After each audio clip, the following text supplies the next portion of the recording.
At exactly 4 o'clock, there was a dull knock at the door. I froze for a moment, trying to gather the last remnants of composure before taking a deep breath and opening it. Megan stood on the threshold. Her presence suddenly unleashed a flood of painful memories and oppressive feelings. She had come with a request, one I had somehow expected but was not ready for. A chance for reconciliation. But this time, not in this lifetime, damn it. Too much had happened. Too many wounds inflicted by her hands. And it had all gone too far. Her face showed nervous tension. Fear and pleading were written in her eyes. But none of that could soften what she had done. Her manipulations, vile schemes, and false promises only fueled my contempt. She hadn't just betrayed me. She had torn our family apart, forcing me to betray myself and my principles. Her lover, who fled with a broken nose and a looming divorce, was just further proof of her moral downfall. The thought of Mary wouldn't leave me either. She had been gone for some time, but her actions still echoed in my head, as if every word, every deed painfully resonated in my soul. After our last meeting, which happened right after the fight at the restaurant, I was devastated. Her confession that she had aborted our child, mercilessly killing it to free herself for yet another fling with some smug football player, was a blow I couldn't recover from. It was then I finally realized that our shared past, our friendship, and trust were nothing but an illusion. All these events, one after the other, like hammer blows on an anvil, had shattered everything I once knew about love, loyalty, and family. I coldly laughed in Mary's face when she tried to persuade me to forgive Megan, begging me to give her another chance. It seemed they were both acting in concert, like animals banding together for self-defense. It was revolting. Megan, like many of her friends, including Sylvia, manipulated the situation as if they were playing a chess game, disregarding the feelings and lives of others. When Megan stepped into the house, her nervousness was almost palpable. She looked awful. Her eyes red and swollen from crying, her hair, though styled, appeared dull and unkempt. It became clear that she had barely slept these past days, tormented by thoughts of what lay ahead. From the moment I learned of her betrayal and how she, in collusion with Sylvia, had orchestrated all these situations, everything had changed. When she was handed the divorce papers in the restaurant, her world collapsed. "Please, don't do this, Jack." Her voice trembled with desperation as she, seemingly on her last legs, begged me, "Stop the divorce. If you give me one more chance, I will spend the rest of my life trying to right all my wrongs." Her words bounced off the cold wall of my heart. It was hard to believe I had once loved this woman, loved her truly, faithfully, without hesitation. But the person standing before me now was someone else entirely. She had become cruel, calculating, and selfish. A woman who had conspired with her treacherous friend to drug me and rape me, then used that to fuel her dirty schemes. Megan, the woman I once knew and trusted, had turned into a monster, ripping out my heart and destroying my life. I stared at her, feeling the anger building up inside me like a volcano ready to erupt. If she wanted forgiveness, she would have to spill the entire truth. I needed to know everything, every dark, rotten corner of her conspiracy. No more lies. If you want even a sliver of forgiveness, I took a step forward, locking my gaze on hers. "I want to know everything about this, and don't you dare lie to me. If you lie even by an inch, we're done. Forever. Megan, nervously wringing her hands, slowly sat down on the chair, her shoulders trembling, and her eyes welling up with tears. Guilt was reflected in her gaze like a faint glow at the bottom of a well. She remained silent for a few seconds before mustering the courage to speak in a trembling voice. "Believe me, Jack." Her lips quivered as she tried to utter the words she thought might fix everything. "I love only you. I've always loved you. I never stopped loving you, even when I did those horrible things. It had nothing to do with you as a husband, a father, or a lover. It was just sex. Stupid, meaningless sex. If I could, I'd fix everything, but that's impossible. I ruined it all, Jack, but I never meant to humiliate you." I sat motionless, arms crossed, internally bracing myself for another round of meaningless excuses. Blah, blah, blah. The same worn-out cliches about how the affair wasn't what it seemed, how she never meant any harm. But the truth was exactly what it seemed. She betrayed me, trampled our family for her pathetic game. "Go on," I said coldly, knowing that every word of this conversation was being recorded. Another piece of evidence to expose her lies. And so she began reluctantly, but she started to spill the dirty truth. Her words were filled with pain, shame, and a sense of hopelessness. She admitted that everything had been planned in advance. She and Sylvia had concocted a cunning plan to drug me, entrap me in a sexual scandal, and use it to blackmail me. Every detail, every vile trick had been meticulously calculated, and in the end their scheme had worked, despite all the unbearable pain I had endured. Her confession felt like a cold knife to the heart. She admitted that the thought had crossed her mind, that I might not survive, that I might become so desperate as to harm myself. But even those heavy thoughts hadn't been enough to make her abandon her insane plan.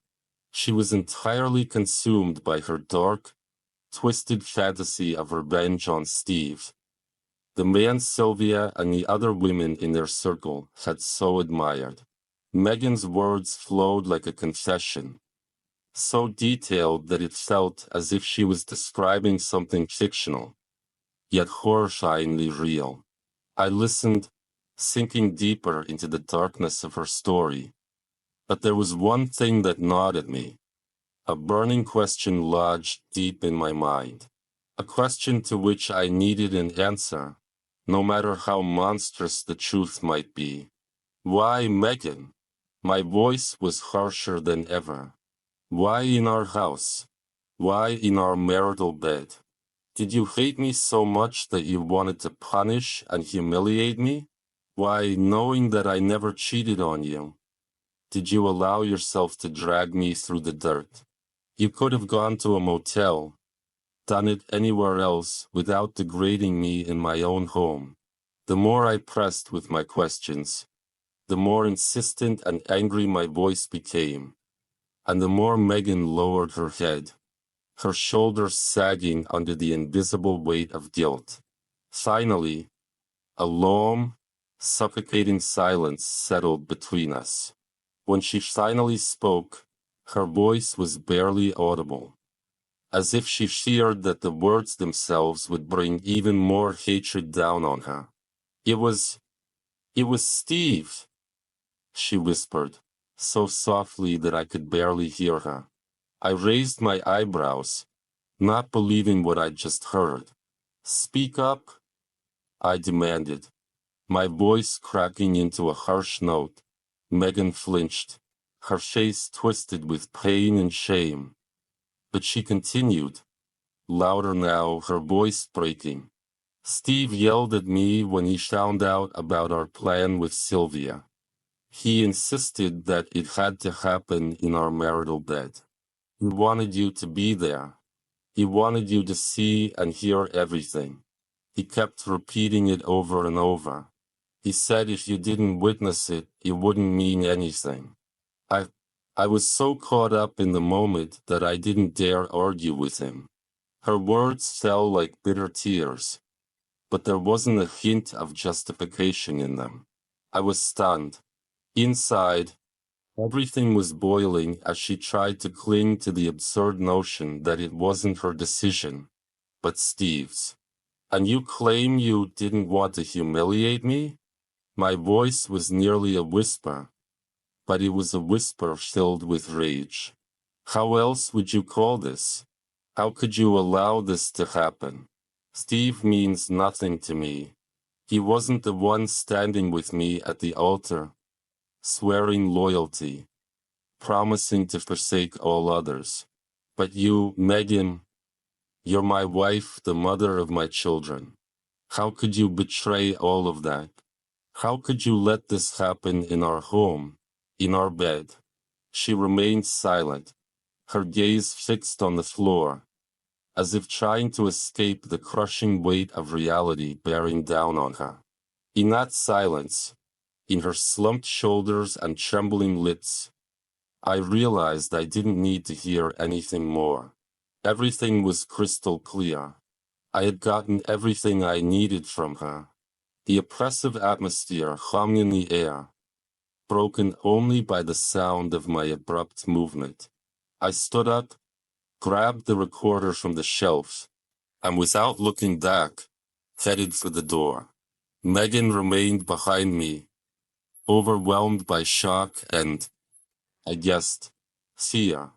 I knew her mind was now filled with panic as she realized the truth had finally come out, and the inevitable punishment was closing in on her. Her attempt to hide her crime had collapsed, leaving her helpless and broken.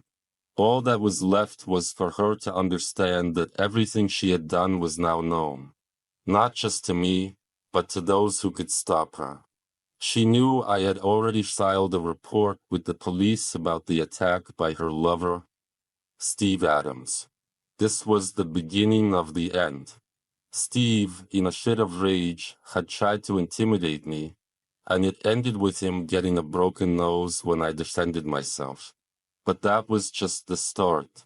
Steve probably didn't expect things to escalate the way they did, but his actions led to much greater consequences. I hadn't gotten far from the house when a police tactical team arrived. They acted swiftly and decisively. Within minutes, Megan was arrested right in my house, where she had just confessed everything, her last admission recorded on tape. It was all documented, the final act of her destructive game. Megan was taken to the police station in a black and white patrol car. And there, in the cold and impartial walls of that place, she seemed to break within minutes. Her defenses crumbled, and sobbing, she confessed to everything she had done. She talked about how she and Sylvia had drugged me to force me to do what they wanted. Sylvia, with her endless contacts, had easily gotten the drugs. Her ex-boyfriend was a dealer, and when he left, he'd left behind a small stash. Megan's confession became the final link in a chain of events that was now moving inexorably toward its conclusion. The divorce turned out to be surprisingly simple and swift, as both Megan and her conniving friend Sylvia ended up in prison. The judge, showing compassion for my suffering and acknowledging the monstrous nature of their actions, handed down the verdict. Megan and Sylvia were sentenced to 3 years in prison for extortion and drug trafficking. As for me, I was granted full custody of our children and ownership of the family home, which had become my sole refuge and protection for them. 6 months passed. Life seemed to be slowly rebuilding itself, gradually taking on new shapes, free from pain and deceit. However, rumors about Steve Adams resurfaced, like echoes from the past.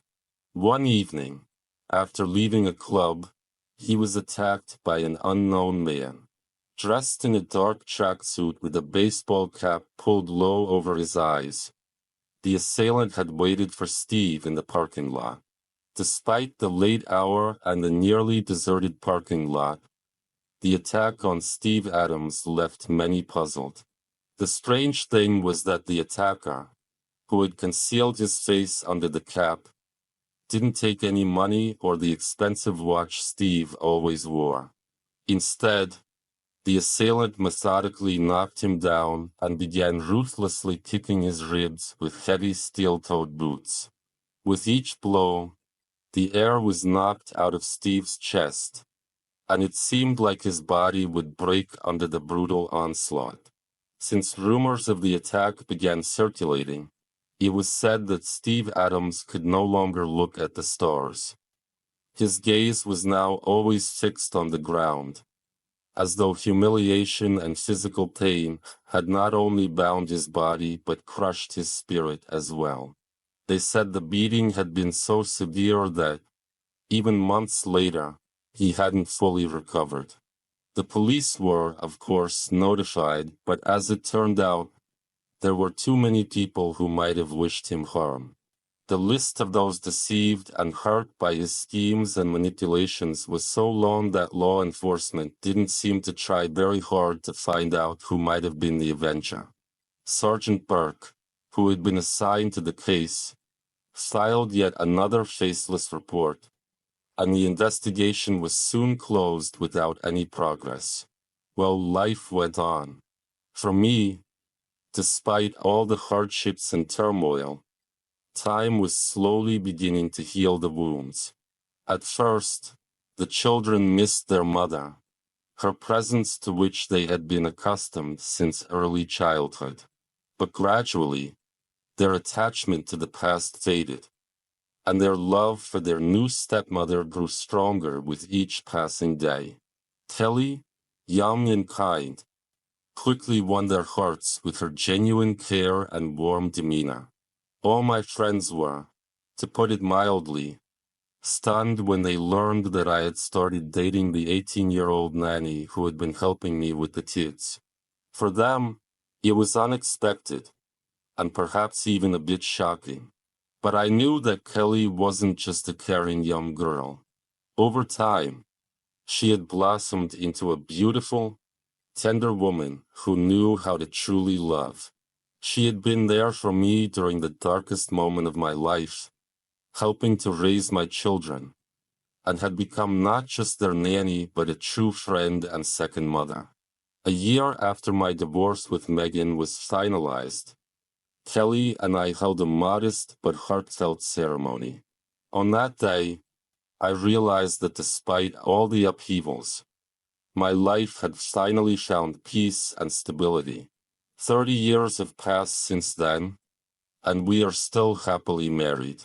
Our children grew up in love and understanding, and throughout all the years of our life together, Kelly has never once given me the slightest reason to doubt her. Her devotion and love were pure and genuine, completely unlike the lies and betrayal that had once destroyed my life with Mary and Megan. Kelly turned out to be not only a reliable partner but also the truest friend, someone I was ready to face any challenge with.